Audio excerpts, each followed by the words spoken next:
文质彬彬的废材作家，为了女儿不惜杀害了黑帮大佬的儿子，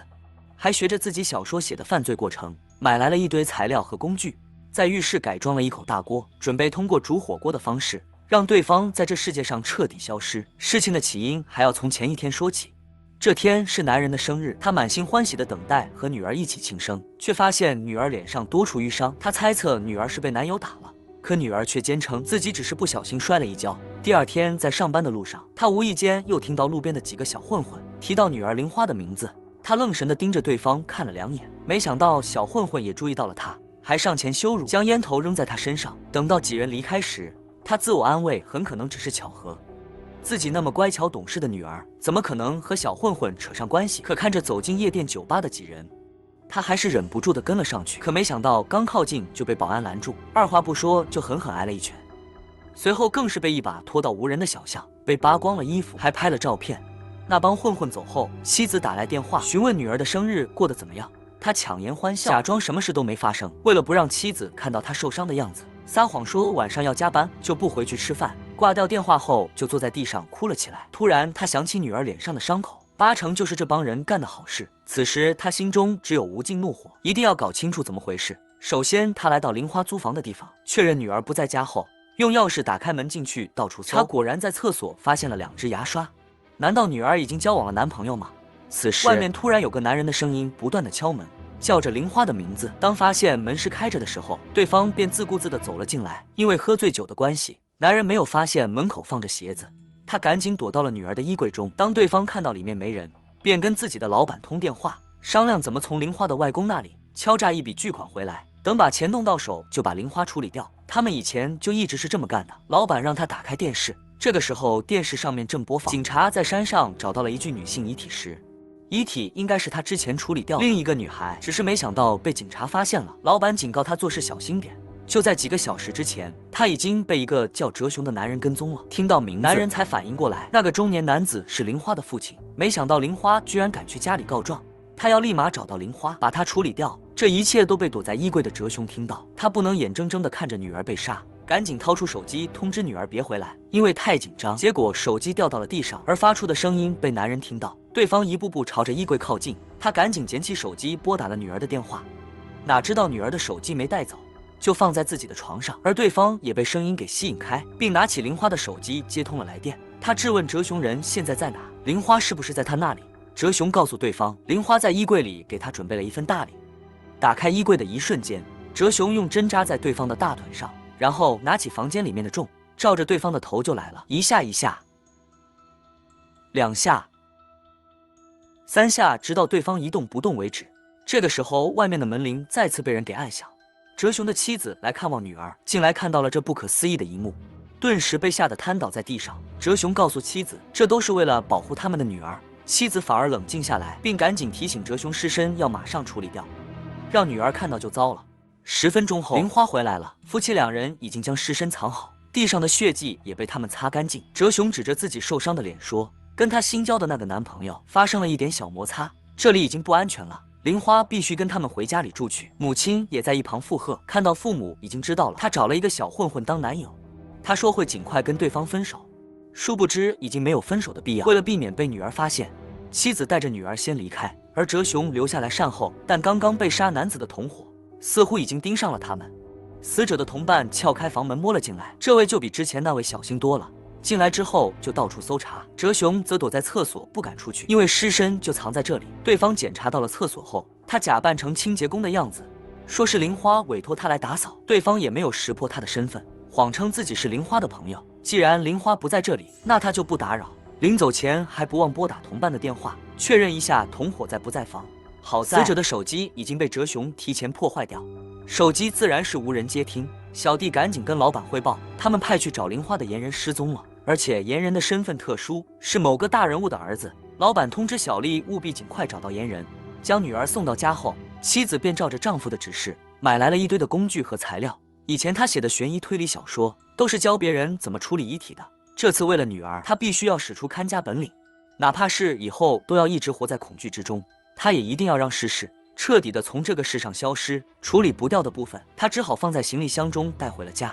第二天一大早，夫妻2人就发现门口停着一辆黑色的轿车，哲雄想起昨天晚上那辆车就停在那里了，为了验证是不是冲着他来的，哲雄拿着那个行李箱走了出来，并开车来到超市。等他回来的时候，就发现行李箱被人打开过了，因为他提前在上面做了记号。现在他确定这些人就是冲着他来的，看他们的样子还不清楚同伴已经死了的事情，要不然不会只是监视他。回来后，妻子告诉他，刚刚那辆黑色的车没有离开，这说明监视他们的车不止一样。好在他没有贸然行动，买回来的土壤和盆栽可以帮他们暂时隐藏分解剂，在1天之内就可以将剩下的部分全部分解，并回归土壤。正在哲雄倒分解剂的时候，女儿玲花突然闯了进来。哲雄解释和他母亲正在种菜呢，不知情的玲花还帮父母搬肥料到院子里面去，他只好将剩下的2包暂时先放在房间里面。严人的父亲得知儿子失踪后，向黑社会老大施压，要求对方必须在24小时之内找到他的儿子，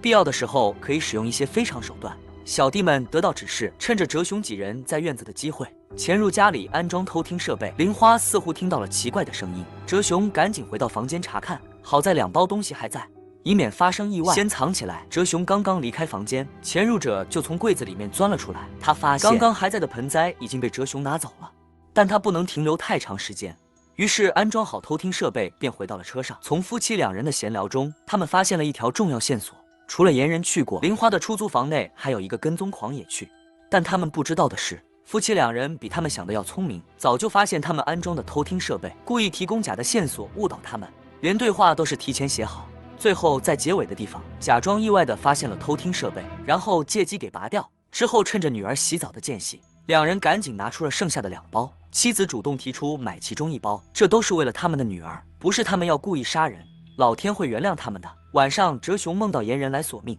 吓得从床上惊醒，来到公司他根本没有心思上班，找了一个借口就赶紧溜了出去。走在大马路上，他总感觉身边的人对他指指点点，不由得加快了脚步，在路边摊随手拿起了一份报纸。巧合的是，上面正好报道一位父亲杀害女儿男友，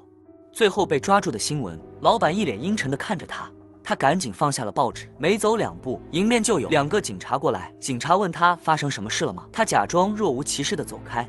在学校的玲花，有同学问他最近没被人跟踪吧？最近老是有一些外面的人来打听他的事情。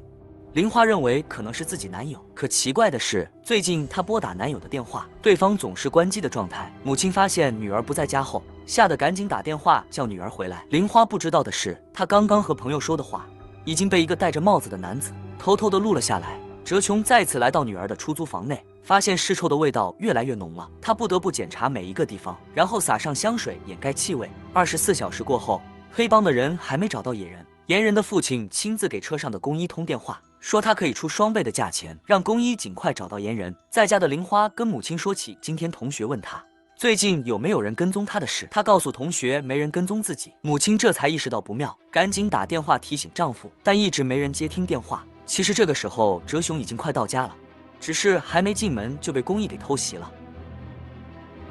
然后蒙着他的头把他带到了一个没人的地方。工艺问哲雄是不是在隐瞒什么，哲雄听这个声音正是他在女儿出租房遇到的那个男子。他怀疑对方是不是已经找到碎尸了，但也有可能是对方在故意套他的话，所以他试探性地问对方到底是指哪方面的问题。工艺说当然是他和妻子说的那段他女儿被人跟踪的对话。哲雄假装很吃惊的样子，说对方怎么知道他女儿被人跟踪了。工艺说他别装了，今天他们派人去试探他的女儿，他的女儿说根本没人跟踪，所以跟踪的事情是他们夫妻2人编出来的吧。但哲雄嘴巴很硬，说这件事他还没来得及告诉女儿。大概在去年11月份的时候，他们家门口总有一个人影徘徊，因为担心影响女儿的升学考试，所以暂时没有告诉女儿，还特意雇佣了一位铃木侦探去调查这件事情。和哲雄说的有模有样。工医突然想到玲花房间里的那个清洁工好像就是叫铃木，而哲雄只能祈祷工医不会认出当时那个清洁工就是他假扮的。这个男人的命有多硬，从10米高台摔下安然无恙，被他下去的男子来到他的身边又补了一刀，他愣是一点事也没有。之所以如此折磨他，都是因为怀疑这个废材男人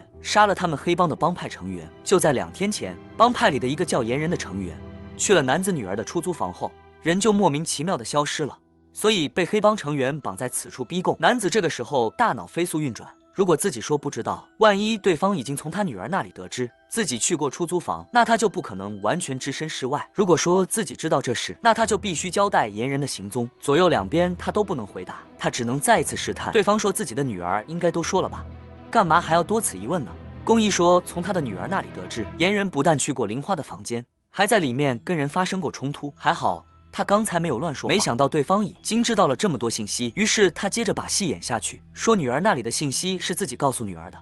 他的信息都是自己不用的。侦探告诉他，至于言人离开房间后去了哪里，他就不清楚。宫一让他给铃木侦探打电话，确认他是不是在说谎。哲雄说他们之间都是邮件沟通，并没有手机的联系方式，然后就在哲雄的手机里真的找到了铃木的邮箱信息。但这些还远远不够，于是他们又绑架了哲雄的妻子。另一头的绑匪问妻子，跟踪他女儿的到底是谁？如果她的回答跟丈夫不一致，那就说明其中一人在撒谎。妻子说，去年11月的时候，有鬼鬼祟祟的人在门口出现，这口供确认跟丈夫对上，但宫一还是不相信。夫妻俩认为两人有可能提前串过。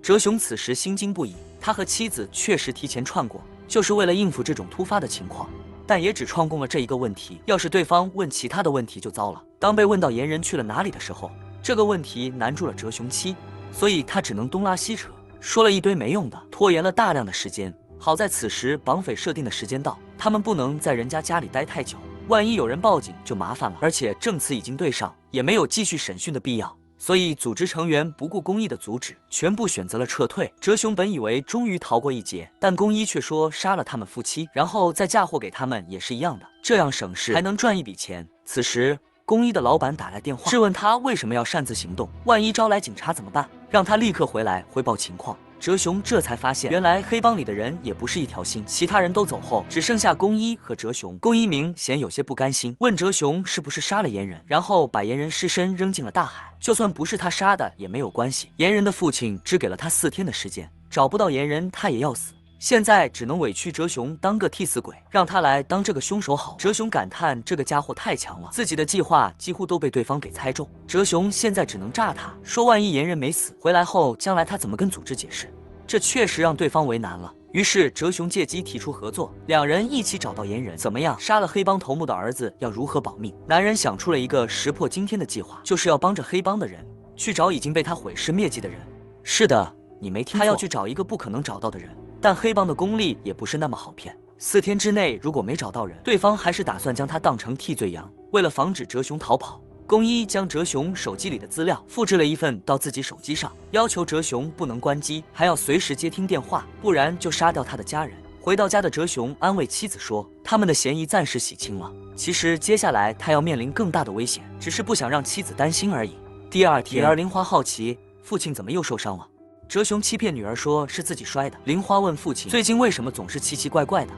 母亲马上过来打圆场，催促丈夫赶紧去上班，然后随便找了个借口搪塞了过去。哲雄向公司请了假之后，便跟着宫英一起去调查言人。在去的路上，宫英依然不忘记试探哲雄，问他前几天为什么要跟踪言人。哲雄说那天是他女儿的生日，女儿的脸部莫名的受伤了，而且巧合的是言人正在路边谈论他女儿的事情，所以才会去跟踪言人。两人来到言人常去的酒吧，这里居然有一位言人的女友。哲雄惊讶的是，女儿玲花不也是那家伙的女友吗？这些混黑道的人还真是随便的很。宫一问女孩，言人失踪的那天发生了什么事吗？女孩说一切都很正常，而且最近大家都问过很多次了。哲雄认为言人最近移情别恋，所以女孩应该对言人心有怨恨吧。女孩笑哲雄怎么那么单纯，她并不介意言人有其他女友，他们这一行里男友女友多的是，还说了一些关于言人如何殴打他女儿的事情，气得哲雄在厕所里面抓狂。好在言人现在已经死掉，也算是给女儿复仇了。洗了把脸出来后，发现女孩神神秘秘的在门口等他，还说要跟他单独聊聊。宫一看到两人背着他走到一边，拿出了之前准备好的偷听设备。女孩问哲雄，不会是玲花的父亲吧？之前组织里面派人来调查，给他看了一份怀疑清单，上面就有哲雄的照片。哲雄说自己不过是个关心女儿的父亲而已，之所以要跟着宫一一起调查言人，是因为组织也怀疑他，所以只能被迫如此。他也希望能早点找到言人，让言人尽快的跟自己女儿分手，这是他作为父亲必须要做的。经过和女孩的一番沟通，哲雄发现这个女孩对言人的感情很深，也许他可以利用这一点，然后把手伸进了口袋，故意关掉了手机。正在偷听的宫一发现耳机里面突然没了声音，原来岩人死之前偷偷的拿走了组织里面的一笔钱，到现在那笔钱也没有找到，这都是他从岩人的女友那里套来的消息，还真是柳暗花明又一村。哲雄趁机又从岩人的女友手上找到了岩人的社交账号，这可是他以后保命的杀手锏。只是没想到酒吧再起自己来也是一点也不手软，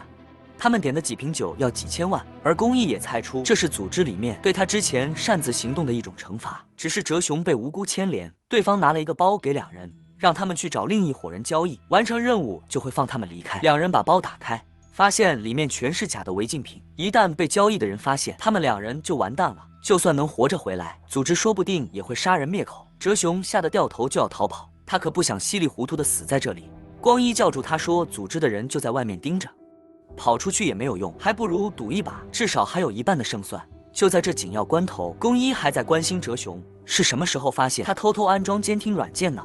哲雄说打电话时比平时更热，耗电也比平时快，再加上昨天晚上让他不要关机的警告，这样一联想，他自然就明白了。公英想到哲雄的分析能力居然一点也不比自己的差，所以岩人之死的真相，哲雄的嫌疑又提高了几分。只是现在已经顾不上这些，跟对方交接完正要离开，对方很快发现产品是伪造的，并立刻叫住了两人。哲雄说这个跟自己无关，但对方可不会管这么多。正要开枪的时候，被公一趁机抢过了枪，并劫持了其中一个人，然后借着混乱跑了出来。公一一边回击一边后退，但腹部还是中了一枪。这千载难逢的机会，哲雄只要放弃公一逃走，想必黑帮以后也不会再找到他的头上。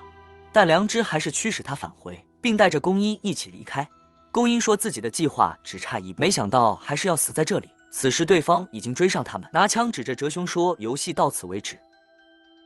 明明死了的人又活了过来，还在社交媒体上发布最新的留言。岩人在网络上的突然出现，让公一和哲雄都十分意外。两人本以为这次必死无疑，连组织上都特意安排两人去和另一个黑帮的人交易，好借机弄死两人顶罪。哪知道两人命令硬是让他们给逃了出来。看在他们还有利用价值的份上，组织帮他们解决了追杀的人。但接下来哲雄被逼着掩埋尸身，还录下视频证据，将死者都嫁祸到他的身上。他又莫名其妙的卷入了黑帮之间的斗争。为了活下来回去，他跟妻子商量找一个人来扮演岩人，伪造岩人还活着的证据，然后发布在岩人的社交账号上。但社交账号的登录提示要输入对方养的第一只宠物的名字才能进入。于是他来到岩人曾经去过的活动场所，在这里意外的遇到了岩人的父亲。无聊的两人攀谈了起来。哲雄正打算拿出岩人的照片打听消息，对方却问他有没有孩子。哲雄将照片收了回去，然后话题又变成了聊儿女。岩人父亲问他，同为父亲的他们，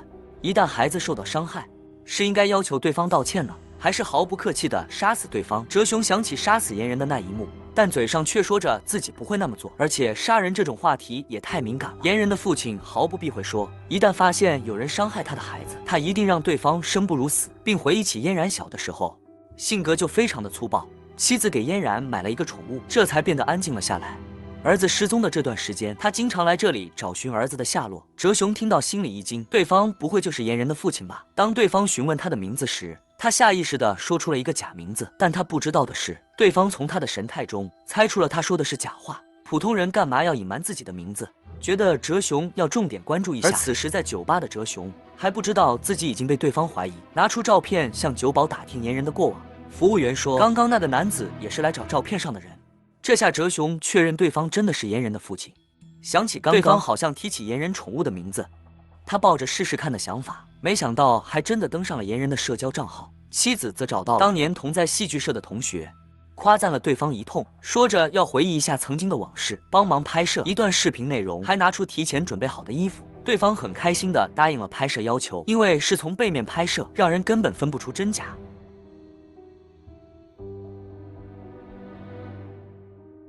哲雄从妻子手上拿到视频后，赶紧将伪造的证据上传发布。第二天，公一再次找到他，说他们只剩下1天的时间了。此时，组织的老大给公一打来电话，说组织的成员在岩人的社交账号看到了岩人发布的最新内容，只可惜只有背面的视频，下面还有这个账号的留言，他们还不确定是不是本人。但此时，岩人的父亲已经十分确认，这就是他的儿子。老大让公一带着人去调查一下视频的拍摄地点。哲雄本想借着这个机会脱身，但公一要求他也要跟着一起去。公一带着他来到组织里的一个据点，这里面的人都是负责调查岩人下落很快，他们便得到消息，妍人的账号很有可能并不是本人在操作。他们分析视频里面妍人的动作和走路姿势，判断出视频极有可能是伪造。而且上传这个假视频的人，就是导致妍人失踪的罪魁祸首。4天前，花盆里埋着一堆的尸骨，4天后，花盆里的尸骨却消失不见。哪怕是把土壤倒出来一寸寸的寻找，也找不到尸骨的丝毫痕迹。但寻找的人没注意到的是，脚下残留着尸骨遗留的头发。就在他要发现头发的时候，后面一个声音打断了两人。两人来家里寻找尸骨，都是因为哲雄伪造的证据，不但被对方识破，还被公益怀疑。因为前不久他们两人才去找过妍人的女友，紧接着就发生这样的事情，很难不让人怀疑是哲雄干的。公益提出现在就要去他家里，还让哲雄通知妻子暂时离开。哲雄明白就是怀疑他，但又不能不带着对方去。两人来到哲雄家里，公益的第一句话就是问他的电脑去了哪里。如果哲雄用电脑上传了伪造的证据，那么电脑里面肯定会留下蛛丝马迹。好在他们家有2台电脑，哲雄用的是家里的平板上传的公益，在电脑里面没找到证据，却发现了角落放的那个花盆。上次他偷偷摸摸进来时就看到过这个花盆，他怀疑哲雄买这个花盆回来是想在里面买什么东西，而不是买回来种花。真是好惊人的观察力！他让哲雄当着他的面把花盆里面的东西倒出来。哲雄望着花盆的方向，他也不清楚上次分解剂有没有把尸身分解干净，因为只过了4天的时间，现在他也只能赌一把了。哲雄将花盆里的土壤倒了出来，表面上看并没有什么问题，但哲雄注意到了妍人的头发就在公一的脚边附近，他只能寄希望公一不会发现。公一将土壤踩平，一寸一寸的找。哲雄担心公一迟早会找到，看着旁边的剪刀，他又萌生了杀人的想法。就在他伸手去拿剪刀的时候，身后突然传来妻子的声音。妻子说家里来了客人，所以特意去买了一些菜回来。被打断的两人来到客厅，而哲雄妻子装模作样的为两人准备午餐。公一直接说出了自己的身份，而妻子说要报警叫警察来，但公一根本不带怕，因为他笃定粘人的尸身一定在哲雄家的某处，所以他们是不敢报警的。此时公一突然感觉肚子痛了起来，问他们家的厕所在哪里。妻子说牛奶好像过期了。等公一离开去了厕所，妻子说其实是他下的泻药。两人赶紧拿出了公一的电脑，要查出公一的家庭地址，但公一也不愧是谨慎的人，每次电脑重启都会还原，根本查不到任何资料。哲雄想到了一个新办法，在电脑上面偷偷安装了键盘测录器，然后连接到自己手机上。只要公一用电脑登录邮箱，软件就会把账号和密码给记录下来，这样他们就能从公一的邮箱里找到公一的家庭地址，然后把嫁祸的证据悄悄放到公一家里。女孩只是摆正自己的鞋子，意外的在鞋子里看到了一张纸条。她打开纸条，发现上面写着父母对她隐瞒了一件重要的事情。女孩想起今天家里来的那个不速之客，父母似乎很害怕自己跟对方见面交谈，着急的将自己给推上了2楼。而且最近父母的行为想起来也十分的奇怪，做什么事情都故意避开他。今天回家还看到父亲坐在自家的院子里面拉屎，纸条上面正好留了一个联系的邮箱，他打算和对方见一面再说。殊不知自己的这个决定将导致他们家庭面临灭顶之灾。哲雄利用安装的键盘测录器，成功的拿到了公益邮箱的账号和密码。公益带着哲雄离开后，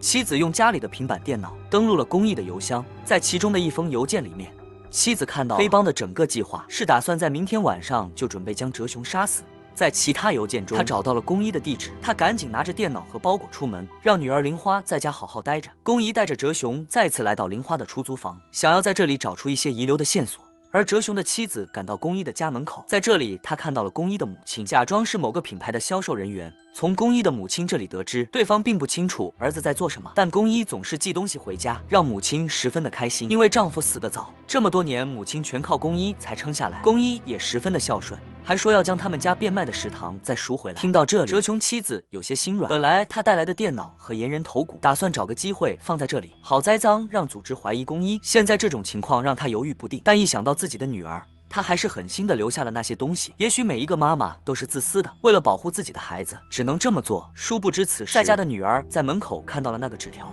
已经和公一联系上了，要跟公一谈谈岩人的事情。两人相约在家附近的咖啡店见面。邮件内容被哲雄妻子看到，他赶紧打电话给女儿，但女儿却直接挂了他的电话。公一将哲雄锁在了出租屋里，要去跟他的女儿玲花赴约。着急的妻子给哲雄发来消息，这才得知女儿要去和公一见面。两人要是碰面对上口供，哲雄编造的很多谎言就会不攻自破，而女儿玲花也可能卷入这些事情，最后被人杀人灭口。所以他们必须阻止两人的见面。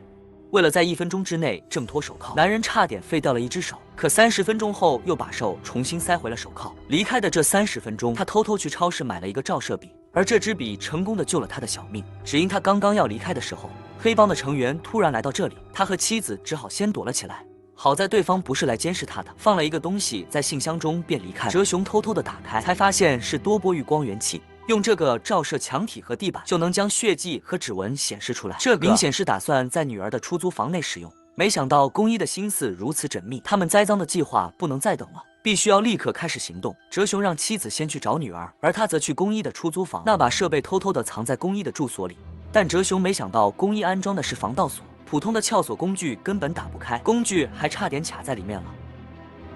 就在他一筹莫展的时候，妻子发来消息通知他已经成功的将女儿带回了家。哲雄想到此事，宫一肯定要返回女儿的出租房找他，而他也必须在宫一之前赶回去，免得引起对方的怀疑。刚刚回来的宫一看到了信箱中的包裹，觉得就算没有见到玲花，靠这个仪器也能找到证据。刚刚进门就看到满头大汗的哲雄，询问他怎么回事。哲雄解释刚刚做了一些运动，拿出多波余光源器。哲雄假装镇定的询问那是什么仪器，宫一得意的跟他介绍仪器的作用，然后就对着板和墙壁不停的照射，没有放过任何一个他觉得可疑的地方。